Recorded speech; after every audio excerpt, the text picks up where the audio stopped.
السلام علیکم۔ آج ہمارا موضوع قوم سبا پر اللہ کے عذاب کا واقعہ ہے۔ اہل سرسار کی ایک قوم جسے قوم سبا بھی کہا جاتا ہے، اللہ تعالیٰ کی بے شمار نعمتوں کے اندر زندگی گزار رہی تھی۔ یہ قوم ایک عظیم تہذیب و تمدن کی مالک تھی۔ حضرت داؤد علیہ السلام اور حضرت سلیمان علیہ السلام کی باعظمت حکومتوں کے بعد ان کی حکومت زبان زد خاص و عام تھی۔ کہا جاتا ہے کہ یہ لوگ گندم کے مغز سے آٹا پس کر روٹیاں پکاتے تھے، لیکن اس بڑیے برعکس وہ اس قدر اسراف کرنے والے اور ناشکرے تھے کہ انہی روٹیوں کے ساتھ بچوں کا پاخانہ صاف کرتے تھے۔ بعد ازاں ان آلودہ روٹیوں کو اکٹھا کرنے سے ایک پہاڑ بن گیا تھا۔ پھر ایک سالے شخص نے وہاں سے گزرتے ہوئے ایک عورت کو دیکھا جو روٹی کے ساتھ بچے کے پاخانے کے مقام کو صاف کر رہی تھی۔ اس شخص نے عورت سے کہا، تیرے اوپر افسوس، خدا سے ڈر، کہیں ایسا نہ ہو کہ خدا تیرے اوپر اپنا غضب ڈھائے اور تجھ سے اپنی نعمت چھین لے۔ اس عورت نے جواب میں مذاق اڑایا اور مغرورانہ انداز میں کہا، جاؤ جاؤ، گویا کہ مجھے بھوک سے ڈرا رہے ہو۔ جب تک سرسار جاری ہے مجھے بھوک سے کسی قسم کا کوئی خوف نہیں ہے۔ کوئی زیادہ عرصہ نہیں گزرا نہ تھا کہ اللہ تعالیٰ نے ان لوگوں پر اپنا غضب ڈھایا۔ پانی جو کہ زندگی کی بنیاد ہے ان لوگوں سے چھین لیا، یہاں تک کہ قحط نازل ہوا۔ بات یہاں تک پہنچ گئی کہ ان کی ذخیرہ کی ہوئی تمام غذا ختم ہو گئی۔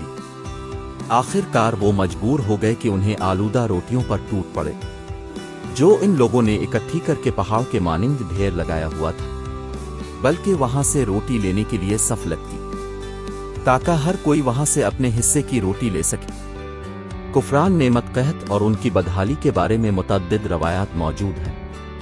سورہ نحل کی آیت نمبر 112 اور 113 میں یوں ارشاد ہوتا ہے، اور اللہ نے اس بستی کی بھی مثال بیان کی ہے جو محفوظ اور مطمئن تھی، اس کا رزق ہر طرف سے باقاعدہ آ رہا تھا، لیکن اس بستی کے رہنے والوں نے اللہ کی نعمتوں کا انکار کیا تو خدا نے انہیں بھوک اور پیاس کا مزہ چکھایا، صرف ان کے ان اعمال کی بنا پر کہ جو وہ انجام دے رہے تھے، اور یقیناً ان کے پاس رسول آیا تو ان لوگوں نے ان کو جھٹلایا، تو پھر ان تک عذاب آ پہنچا کہ یہ سب ظلم کرنے والے تھے۔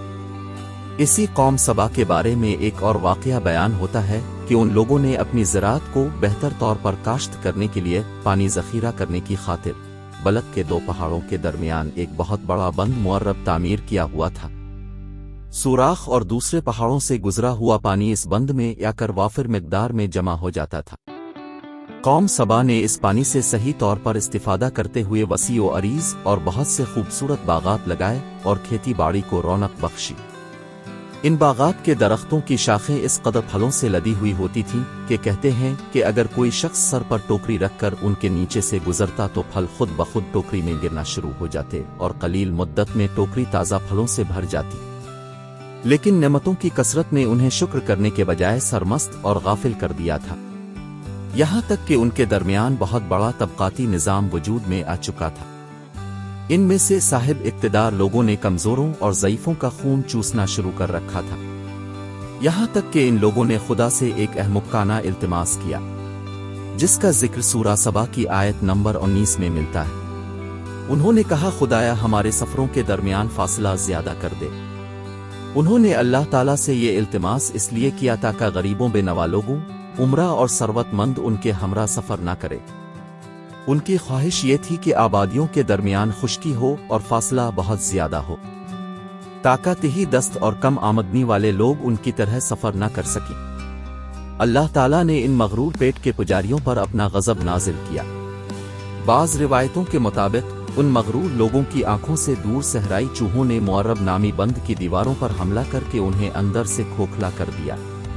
ادھر سے بارشیں زیادہ ہوئیں جن کی وجہ سے سیلاب آ گیا اور اس بند میں پانی بہت زیادہ اکٹھا ہو گیا۔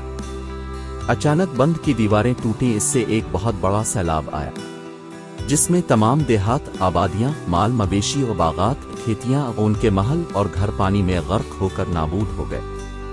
ان کے باغات اور زراعت میں سے صرف بیری کے درخت اور کچھ جھاڑیاں بچی تھیں۔ خوش الحان پرندے وہاں سے کوچ کر گئے تھے، جبکہ الو اور کواہے نے قوم سبا کے کھنڈرات میں اپنے گھونسلے بنا تھے۔ اس بات کا ذکر سورہ سبا کی آیت نمبر 15 اور 16 میں ملتا ہے، اور آخر میں سورہ سبا کی آیت نمبر 17 میں قرآن کریم نے اس واقعے کا یوں نتیجہ نکالا ہے: یہ ہم نے ان کی ناشکری کی سزا دی ہے اور ہم ناشکروں کے علاوہ کسی کو سزا نہیں دیتے۔